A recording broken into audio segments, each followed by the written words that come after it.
Comrades, fighters, and the people of South Africa, our nation finds itself in the middle of a war in the Democratic Republic of Congo without a clear explanation as to why. As the EFF, we commend our courageous soldiers who fought bravely and placed their lives on the line in order that they must ensure there is peace and stability in the DRC.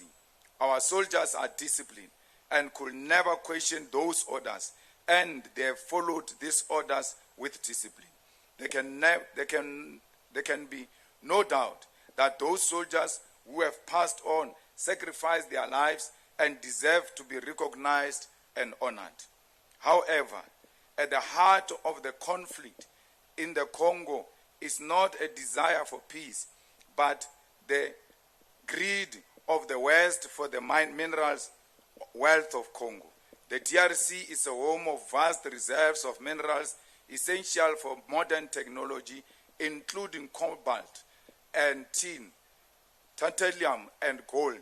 Around 70% of the world cobalt, crucial for electric cars, batteries, and smartphones, comes from DRC, yet Congolese people see none of these riches. Instead, multinational corporations and West nations exploit these resources while fueling conflict to maintain their access. Over 200 companies from the UK and Belgium are involved in the purchasing minerals from the DRC, and these nations directly finance armed groups and perpetuate violence. These corporations and their governments remain complicit, failing to regulate supply chain or hold corporations accountable for using conflict minerals. The chaos in the DRC goes back to the colonial conquest, and today is sustained by imperialist interest to loot the wealth of the DRC. This conflict is equally fueled by ethnic divisions in the region. Comrades, it is here where the influence of Rwanda in the DRC emerges. As ethnic group that fled from Rwanda during the Rwandan genocide and settled in the eastern Congo are used as the basis for Rwanda's support for M23 rebel against the regime in the DRC, while Rwanda is simultaneously a proxy of Western interests in the Congo. The conflict in the DRC, therefore, does not require a head of state who suffers from a desire to be a hero at the expense of the lives of our soldiers without an appreciation of the condition that informs the conflict. It is when you do not appreciate the condition that inform the conflict in the DRC that you will speak in folk tongues when you speak to the president of Rwanda and communicate a different message to the people of South Africa. Lies have short legs, Mr. President, and we demand clarity from you because you have sent our soldiers to their death and then antagonized forces in their region, knowing very well you are not prepared for war. It is crucial for fellow fighters to acknowledge this history and ask ourselves what is the specific role of the South African National Defense Force in the Congo, and in whose interest is our mission in the Congo? Whose peace and stability are we pursuing in the Congo? Is peace and stability for the continent, or peace and stability for mining interests of global capitalists?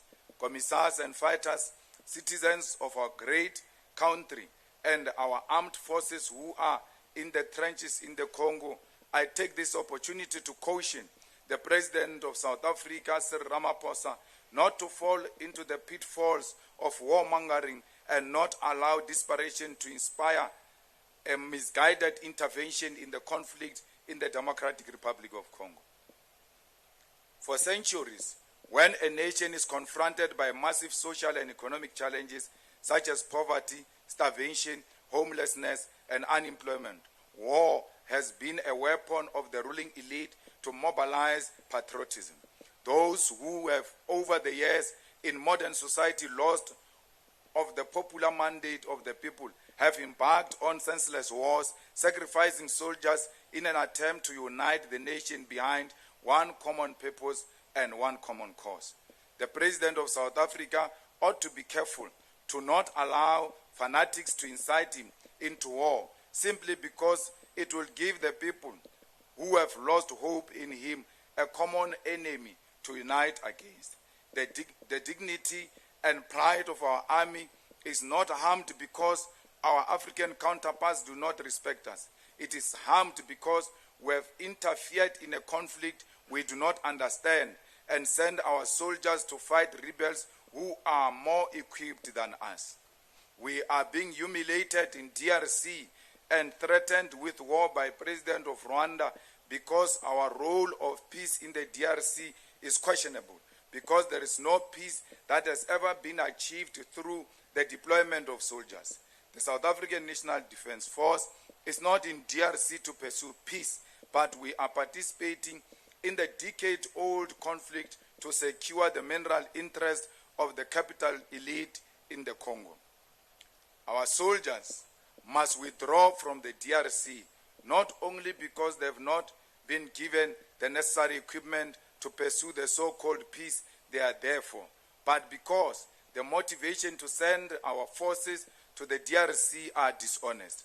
Our children, our sons and daughters of the South African National Defence Force have been sent to their death because the mineral interest of multinational corporations and individuals must be secured.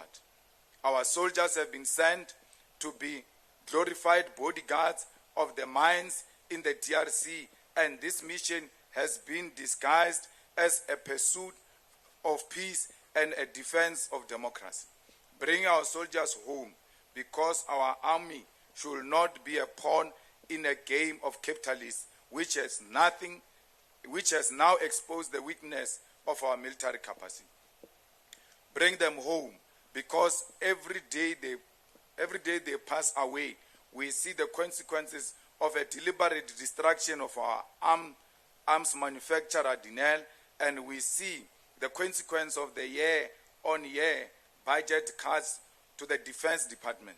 Bring our soldiers home, because they are the first line of defense for our people, not the first line of defense for the interest of capitalists and mining corporates. Mr. President, bring our soldiers home and desist from meddling in the affairs of DRC and Rwanda as if you are the USA of Africa, because we do not know if you will be able to defend us when the rest of Africa turns their guns to the south. The manner in which the former liberation movement has collapsed our military and defense capacity is the embarrassment we must talk about.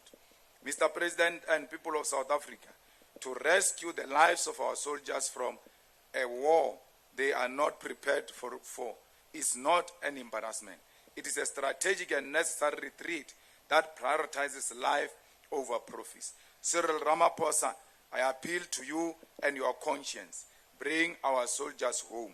Even if you threaten to fight a war against Rwanda, we don't have the military capacity to can fight any other country. Our army has collapsed because you have taken money away from them and put it under your mattresses. Today, our soldiers do not have food, do not have ammunition, do not have sophisticated equipment. We are not scared to fight, but at the moment, we are not ready and capable to fight. The best thing is to retreat. Kaspedi ba re o shesha, a se o tšhaba, ko o tšea maatla. Commissars and fighters, let us make use of the time we have at this plenum to resolve on critical questions and map the way forward for our organization. This is the first and the final plenary meeting for the 2026 local government elections, because after this, we head straight to the ground to establish the sub-regional structures and lead society directly from the picket lines. The past is behind us and can never determine our future or our destination. The EFF remains the weapon of the masses of our people, and it will achieve the generational mission of economic freedom in our lifetime. I thank you.